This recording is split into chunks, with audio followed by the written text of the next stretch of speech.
mechanism of respiration. Mechanism of respiration in the sense of how respiration process is going on and what parts are involved in the mechanism of respiration. Right, and we can see that actually chest wall muscles. Before going to the chest wall muscles and chest wall and how it can be made of. The chest wall is made of the muscles, rib bones togetherly made the chest wall. Right, and chest wall muscles, second is rib bones and lungs, diaphragm and air pressure. And how these parts are responded or functioning during the inhalation and exhalation. Respiration is nothing but inhalation, exhalation. It's also called inspiration, expiration, right? And during inspiration, during inspiration,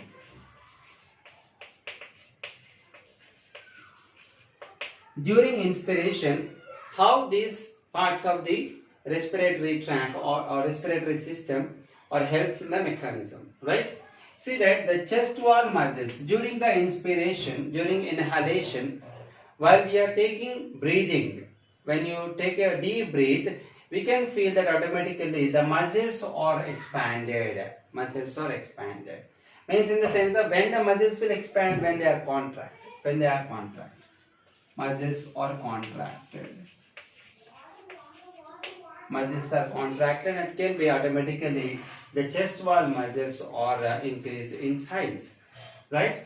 And rib bones, when we breathe in automatically we can see that the rib bones are a little bit protrude out, in the sense of the rib bones or the rib cage can be pushes outward. It's called the rib bones will protrude out. The rib bones are protrude out, right? Later the lungs, and what happens during the inhalation? The lungs are, right? During inhalation the air enter the lungs. When air enter the lungs, automatically the lungs are looking like a balloon like structures, so that when air enter the lungs are expanded in size, in the sense of, in other words, the volume of the lungs are increased. Volume of lungs increased. Volume of lungs increased. This may happen during the inhalation. Later, diaphragm. It's the most important part of the part which plays a major role in the diaphragm. Usually, diaphragm is called the floor of the chest cavity. Nothing but it is almost the bottom part of the respiratory system.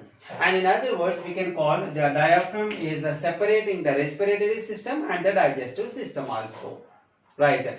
And usually the diaphragm is in the dome-shaped structure. What is the structure of the diaphragm? The dome-shaped structure. When you are breathing, when you are taking inhalation, when the lungs are completely filled with the air, the volume of the lungs increases. When volume of the lungs increases, it can put some pressure on the diaphragm, which is in that dome-shaped. Automatically, when the lungs put some pressure over the dome-shaped diaphragm, it becomes flattened. It becomes a flattened structure, right? And later the air pressure. Where is the air pressure? The air pressure inside the lungs. When we are breathing, the air can be enter the lungs automatically. When air can accommodate it in the lungs, the air pressure decreases.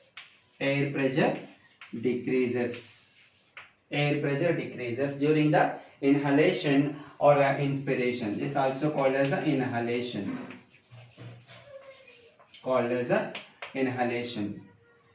Right? So this is what happens during inhalation. The mechanism of respiration during inhalation. What happens? The chest wall muscles are expanded or increasing the size. And later the rib bones protrude out, or in other words it's called a pushes outward direction. Later the lungs increase the volume. The volume of the lungs are increased because when we breathe in, the lungs are completely filled with air. Then the lungs are filled with air, automatically the pressure inside the lungs decreases. Pressure inside the lungs decreases. And what about the diaphragm here? I said already, the diaphragm is the floor of the chest cavity. Almost it is the bottom part. It is present in the bottom of the chest cavity. And usually it is in the dome shaped. When the air pressure is completely in the lungs itself, the lungs can put some pressure over the diaphragm, and the diaphragm, the dome shaped diaphragm, becomes flattened. This may happen during the inhalation. During exhalation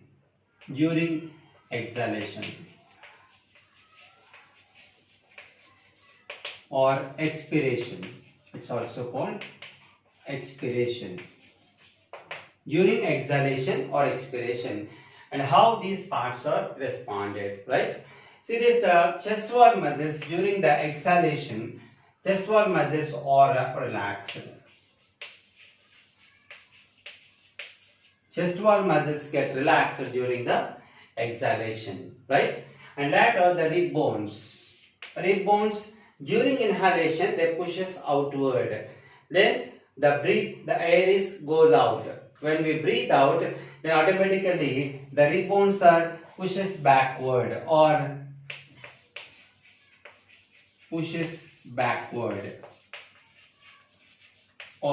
coming back to the normal or original position, right? And that are the lungs, and how the lungs will be during the exhalation. Exhalation means a breathe out. When we breathe out, the lungs, generally the air inside the lungs will pushes outward, right? When the air present inside the lungs pushes outward, the volume of the lungs decreases. The volume of the lungs decreases.